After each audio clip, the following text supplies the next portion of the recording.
I, Valerie Lombroso, declare to you with this photographic archive what occurs in my house. I uncover domestic evidence of my artistic autobiography. I am going to tell you about the reconstruction and rediscovery of my identity through the interventions that I created during the pandemic. I talk about the family dynamics in my life, in this forced coexistence where spaces begin to feel progressively smaller. Initially, my place of work was the university. Then my workspace had to be the roof of my house. At that time, I felt that I was virtually out in the street. So I decided to occupy a place inside the house, like everybody else in my family does. This brought a lot of resistance. We inhabit the grammar of the domestic that extends to the use of the environments of objects and furniture in the house. These combine to form realities and messages, conditioning behaviors and habits. The house and the family are the initial structures that establish our normality. During the pandemic, these norms become more acute, but the home for me had to be transformed into a learning space, a workshop, and an exhibition platform as well. Within what we consider everyday normal behavior and habits, I evaluate concept of structure and order, as opposed to generating an out-of-control situation in which we don't do what is expected. Finally, I am in the last semester of sculpture, which is what I always wanted to do, and I realize that there is something preponderant that arises within me and wants to become important. It is the will to build my own space in my own way with my own rules and my own materials. I affirm myself through the artist practice. Within me, the rules that govern my whole life are instilled. Now I install something different in my house. I am an artist who works from the contradictory, the improvised, the fragmented, the incoherent, the instability, the transformation, and the conflicting interests, showing everything while trying to destabilize my space. The interactions between the environments and the objects of the house with my interventions show my artistic response to that particular situation.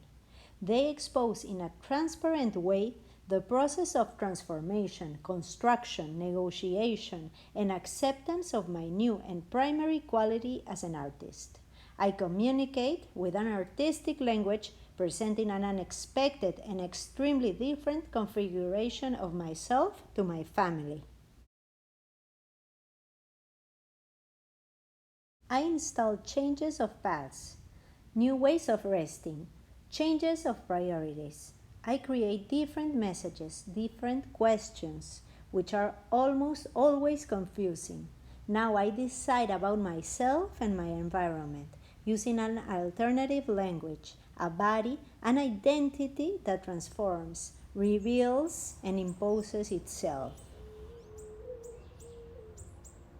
Just as we modeled and formed the clay from the initial semesters so that it acquires a human character, today in another context I have made use of my tools to transform my house and to bring my family into my world. My choice materials, ones in which I recognize myself within, are construction materials, which define me as an artist, sculptor, and builder. They are also precarious materials, single-use, and waste materials. For each box, which is filled with my beloved materials, I have chosen a special space, like the landmarks that strategically mark territory on maps, and now in the floor plan of my house, displaying, preserving, and expanding my nature with apparent lack of control. They gain territory to start the negotiation. When I place my materials in the house, they look out of place. They do not belong, and rather they clash in constraining ways. but especially they clash with their inhabitants because they transform the sense of the house and its grammar. I try to bring attention to the beauty of what goes unnoticed in order to change the perception of things. At the same time, I propose an inventive and anti-dogmatic lifestyle, and thus generate doubts about the conventions or restrictions with which we operate. I try to dislocate the order and logic of inhabiting my house, to break with the ideal of perfection, the routines, the uses, the expected decoration, and the traditional roles. I burst in with materials that are totally opposed to the context, and I decidedly annoy as a pebble in the shoe annoys. I no longer just occupy the space. I belong to it and mark my new difference with these materials. Each element of the house dialogues with each intervention and negotiates around a disparity. The bed is the place of dreams and intimacy. Now I think differently, I yearn differently, I even dream differently about things that I never dreamt before. And there I manifest my artistic ambition.